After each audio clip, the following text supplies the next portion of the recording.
Hello friends, my name is Vraj and today I made an elevator in RFL Ahmedabad. The components used in it is 2 medium motors, 2 touch sensors, 1 ultrasonic sensor and 1 large motor.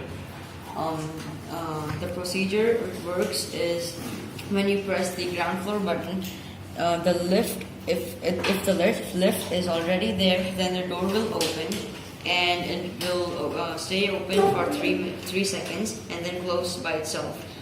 If when you press the button, if the elevator is not on the ground floor, the motor will send the elevator on the ground floor and open the door for 3 seconds and close it again.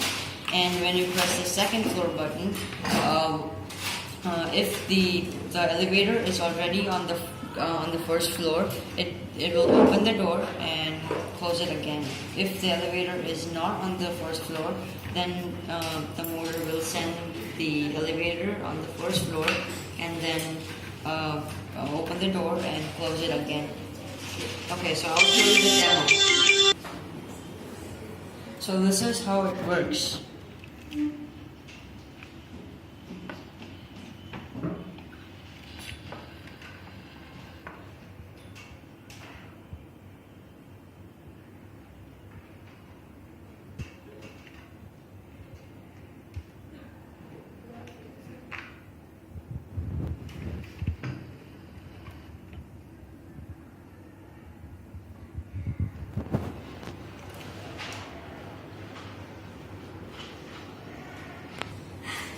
Thank you.